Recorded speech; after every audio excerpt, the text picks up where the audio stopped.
Hello, everyone. Got it. In today's episode, I'm joined with Rodri, and he is based in Israel. And in today's episode, it's gonna be really exciting because we're gonna be hearing about all the wonderful things he does, but being called like with his music as well. So it's a pleasure. So if you could introduce yourself, that would be great. Thank you for having me. So I am Mordi Ben Hamo from Israel, and I am autistic, a proud autistic. I am known in the media as the autistic guitarist because I'm a guitar player and autistic, and I have my own music, and I am on the music platforms. And moreover, I am also a PhD in working as a researcher and lecturer in the Ben Gurion University of Israel in a center called the National Center for Research about Autism. So this is the point. This is me. Yeah, well, it's fantastic to meet you, I'm looking forward to hearing more, like as the conversation goes on the podcast. So if you could maybe just firstly talk about, like, I suppose getting diagnosed with autism. Yeah, so I was diagnosed when I was 18, 17, sorry. I'm 48 years old right now, and when I was young, no one didn't know anything about autism. So everyone agreed I'm weird, but no one really knows to explain why I'm weird. From origin, we are from Algeria, and for a part of my life, I was in France. But neither in Algeria or France, nor in France, I was diagnosed in a very efficient way. Just when I was 17, it was in 92. Yeah. The DSM-5 became more not the DSM-5, but the definition of autism became more efficient, more accurate. And my psychiater told me that I am Asperger. I didn't want to hear about it because I felt weird enough, and I didn't want this tag on my this tag on me. Yeah. And it took me a really long time to be autistic, and to explain people why I communicate in a weird way, why I behave in a certain way, why I am so overwhelmed with sounds, or with lights, or with smells. I act so sometimes without tact. So after I did this job on me to accept who I am, I gave my environment explanations about my behavior, and everything became really much more easy, I have to say. Yeah. So this is the story of me being an autistic. Yeah. Well, thank you.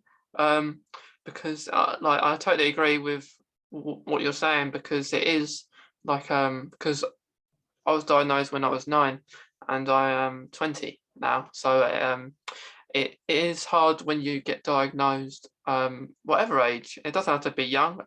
It can be as an adult. But it is pretty hard, isn't it? Like that first stage of understanding it and accepting it.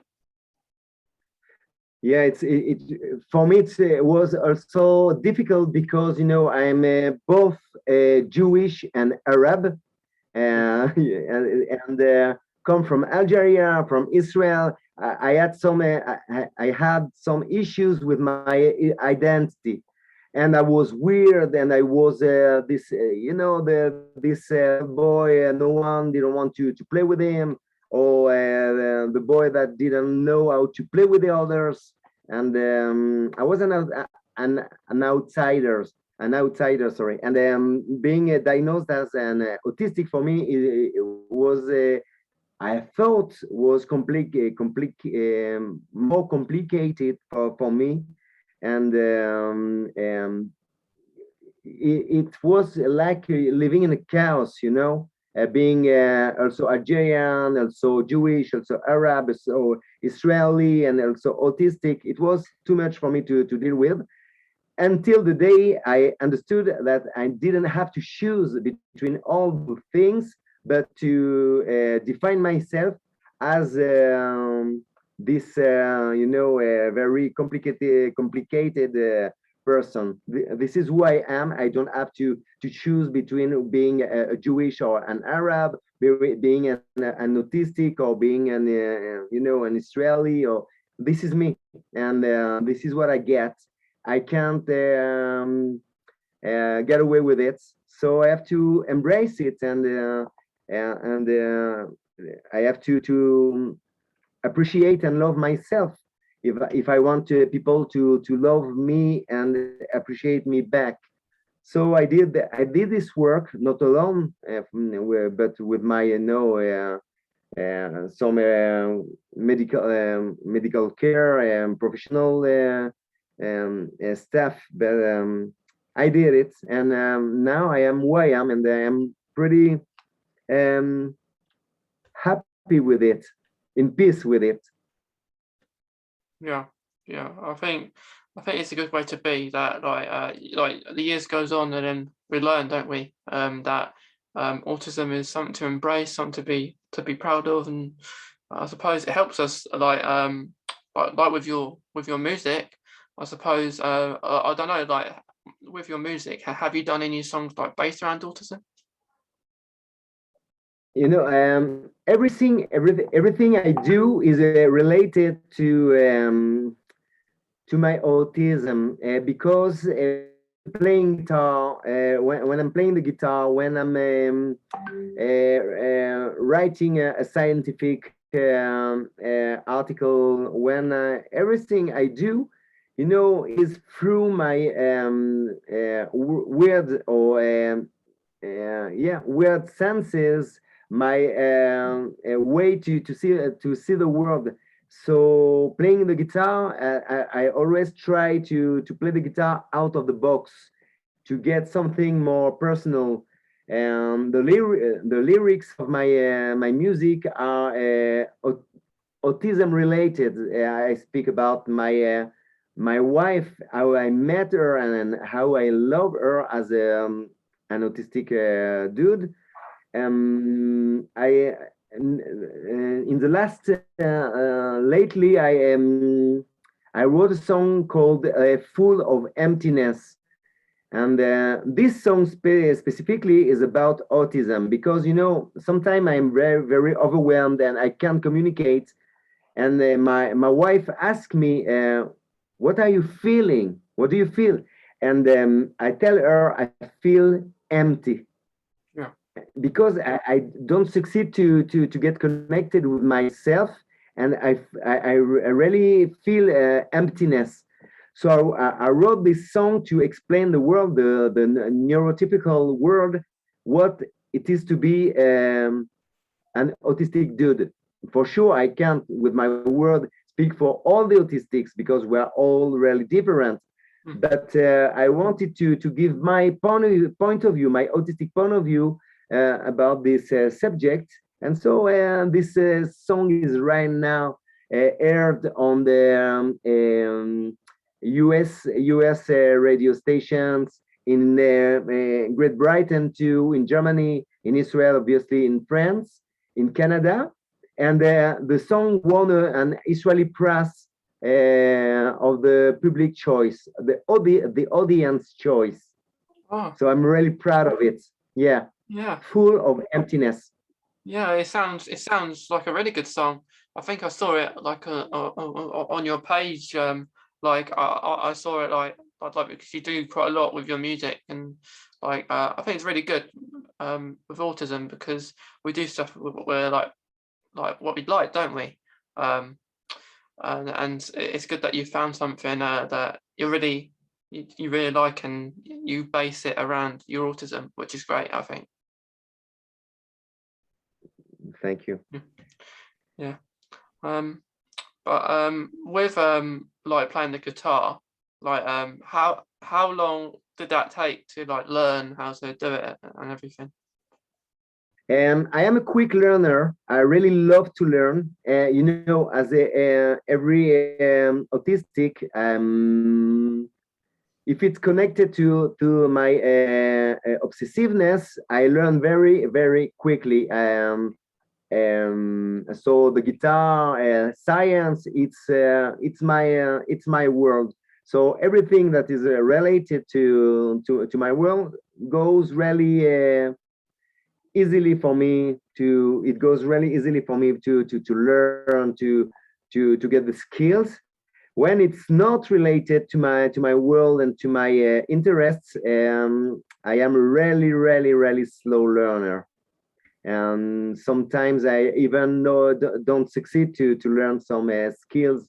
Um, but what is important for me, in what is important to me, I do succeed to get enough skills to go outside to lecture or to perform on stage with my guitar, or to write songs, to work as a lecturer or researcher or the guitar or a guitar player. So it took me for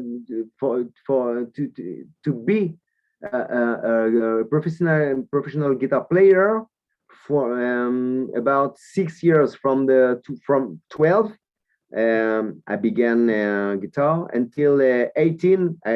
When I started to work as a session guitar player. Yeah, yeah, and like with the making a song, like how is that for you? Like, is that quite easy, or is it does that take time to like get the words and write it out? It depends. Most of the time, the words are coming really easily. I can write each hour. I can write lyrics. With the music, it's a process, and I used to first of all write the music, and after that write the lyrics, and it takes time for me to find the good lyrics for the music.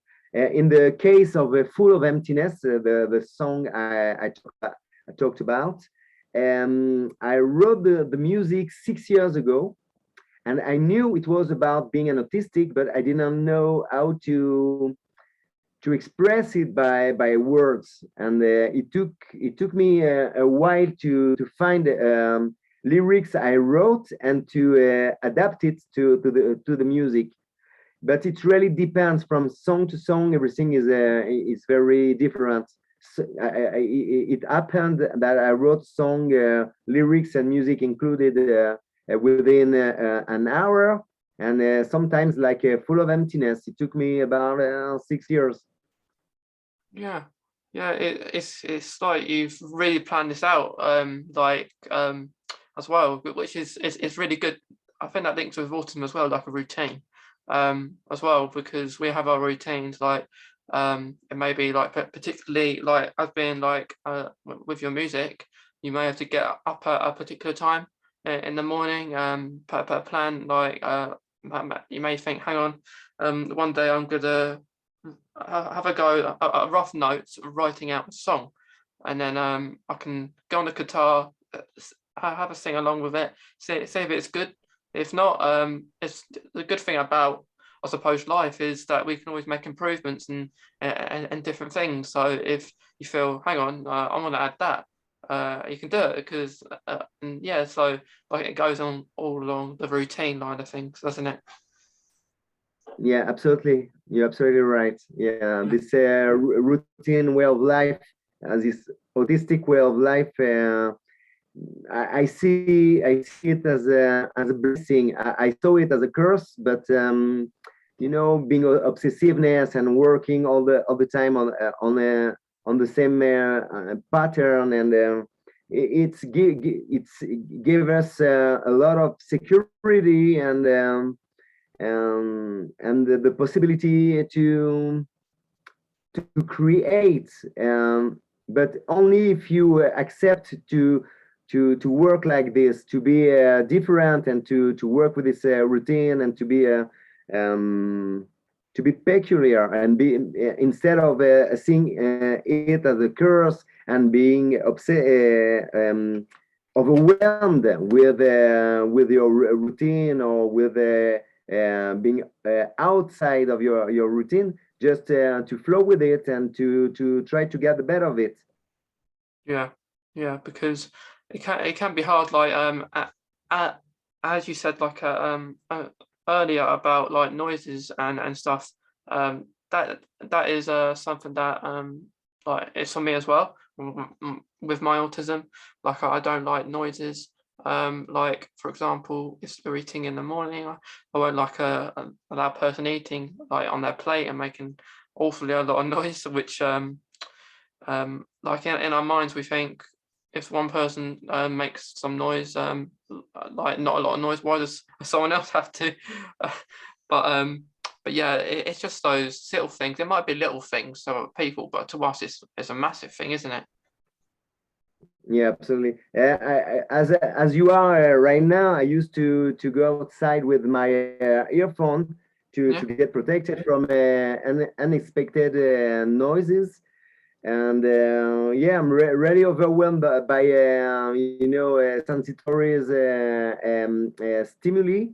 But I used to stay at home. Yeah, as you can see, the audience can't see, but I have my studio, and here this is like a bubble, and no noises, no smells, no hard lights. So everything is really quiet for me. So I can write, I can read, I can play, and this is. But the problem is that I don't really want to go outside of my bubble, go outside of the house where I live in. So my wife has to deal with it, and to convince me to go to here, to be with her in the other pieces of the other rooms of the house, or to go outside to meet people, to meet the world. I'm not very cooperative, to admit, but we just compromise. I tell her, let me be between 8 in the morning until 4 in the afternoon in my bubble, in my studio, and after a while I will do whatever you want. yeah, So we have to compromise. I'm not really good at it. I have to admit, but I know that if I want to be a part of what is known a relationship, I have to not only think about myself and my needs, but also my wife's needs. And so it's this is a life. yeah. Yeah, I completely understand what you're saying, and I think it's great that like it's at home that you base your work and like your studio, your music, because like as you know what's going on in the world at the moment, like we never know, do we, what's going to happen? So it's good that you have that all at home, I think. Yeah.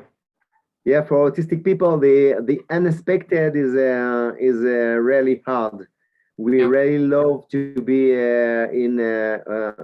in control, but the world is a big chaos. So being in control in such a world, for us, it's quite difficult. So we have to build our bubble. So our restrained interests, our rooms, or our house, our routine are protecting us. Yeah, Yeah. we need it.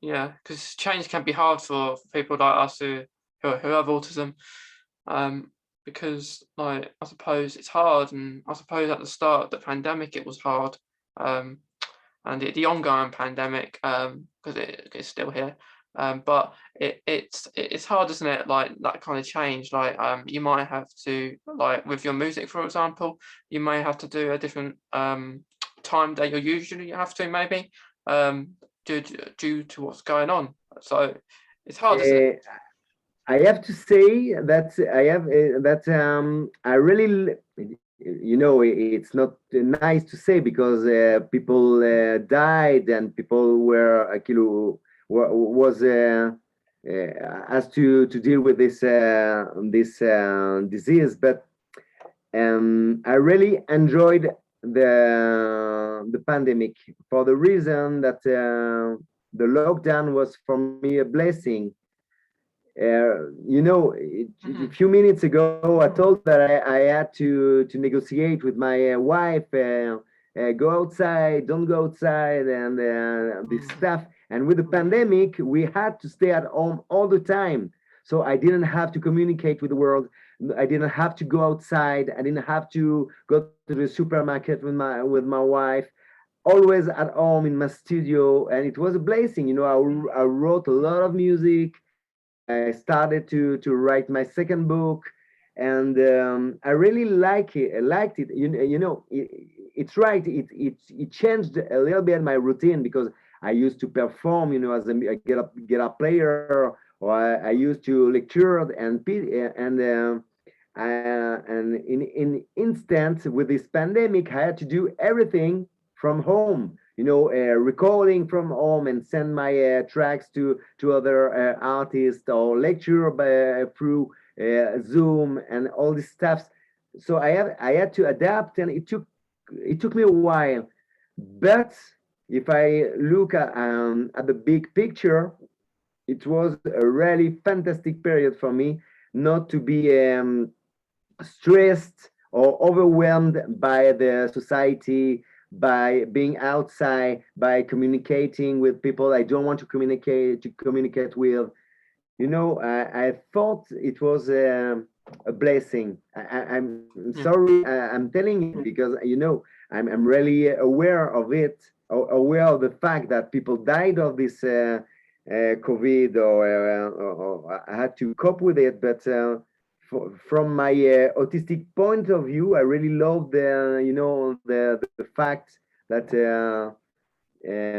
we had to stay at home.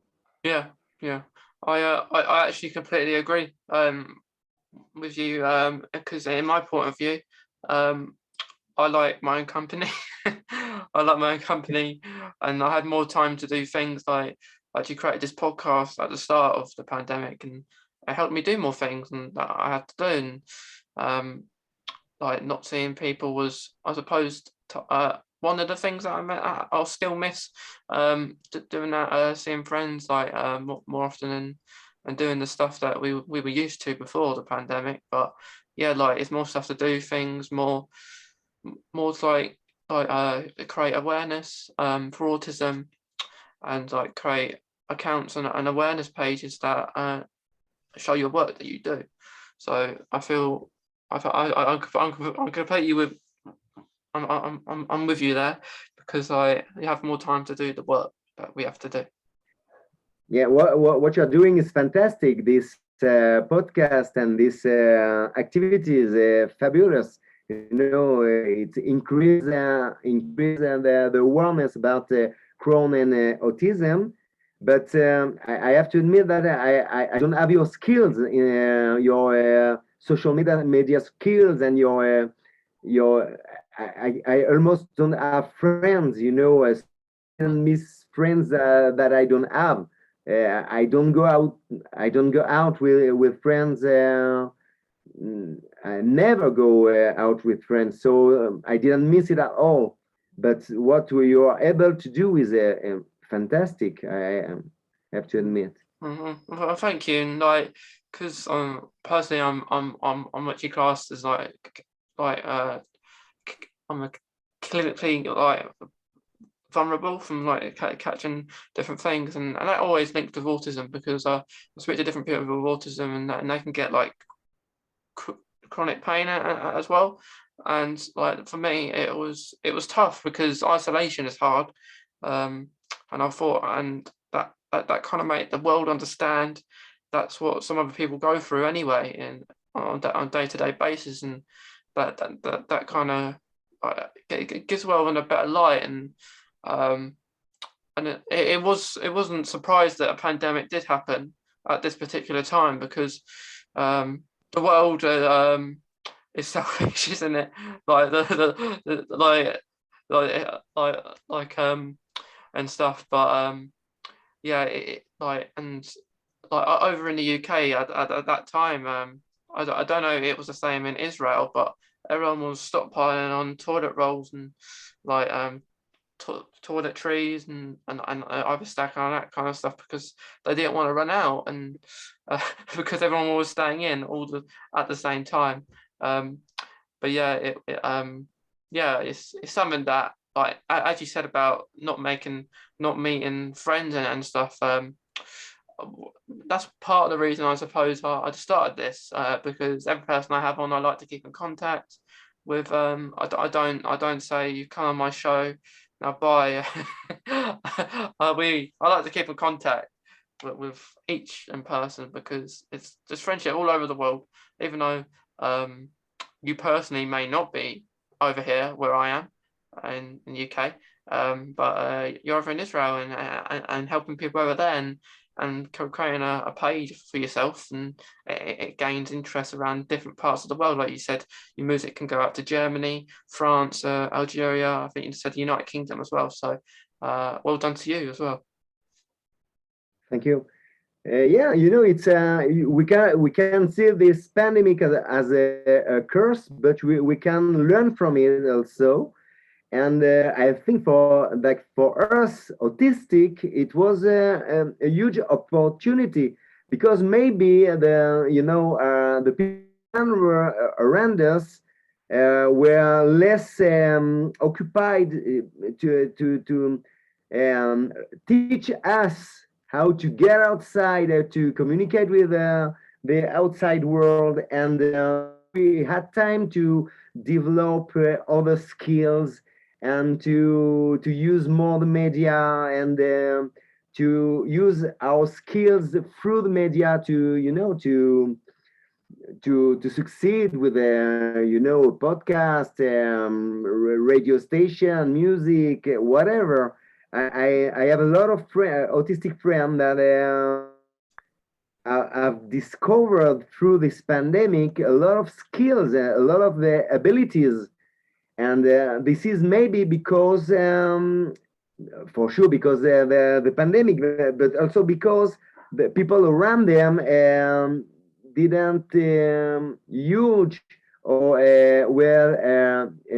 how to say it, didn't put pressure on them to to be normal, or to do their social stuff, or whatever. So they were more focused on themselves, and I'm sure it helped. It really helped autistic. I'm pretty sure too that some Yeah. autistic were really overwhelmed by the change, and not seeing their medical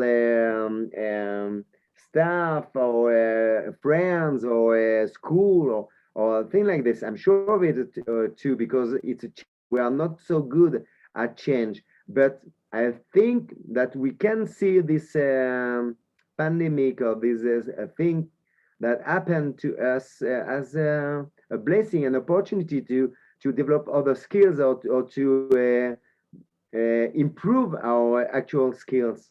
Yeah, like our mind and everything.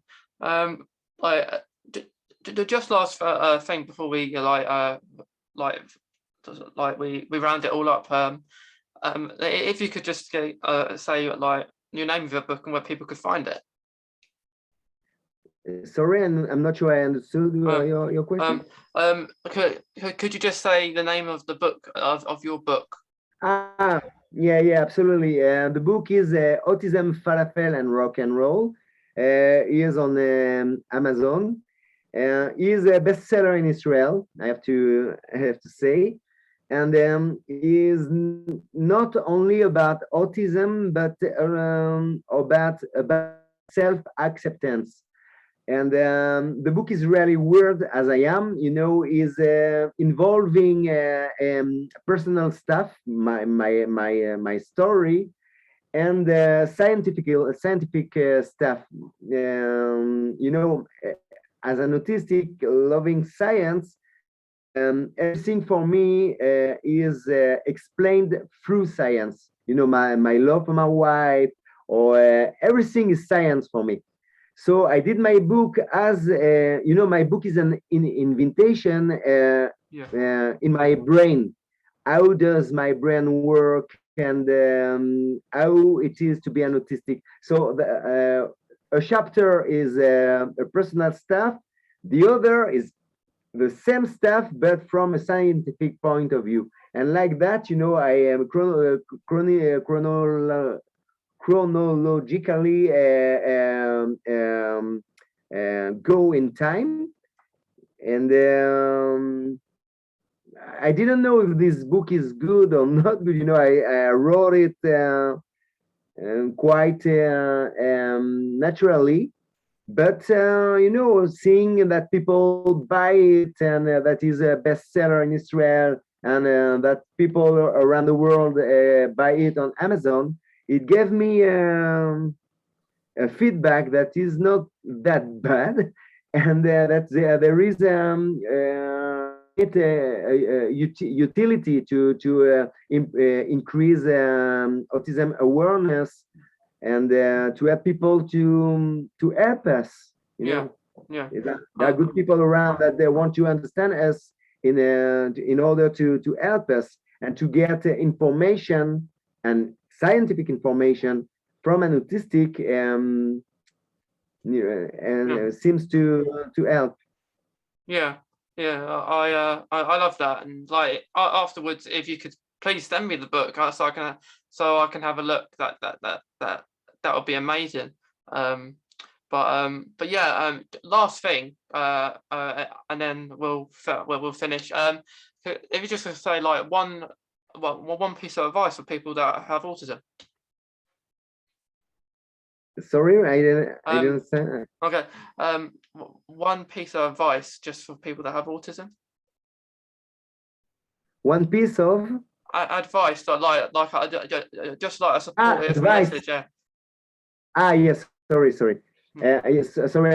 I don't get used with a British accent. It's a really nice accent, but I'm not used of it. As advice, accept who you are, and be proud of who you are. You won't be another person, and if you want to be another person, there are already those other persons. Be you. You will be the best at being you, at being yourself. So be proud. All the autistics that are hearing this podcast, be proud of being yourself. Accept who you are. You won't be anyone else. So go with it until the end. Develop your own skills, and with it, conquer the world. Well, that's some really good advice, and thank you, and thank you for coming on. It's been a pleasure speaking to you. Thank you, Mason, for having me.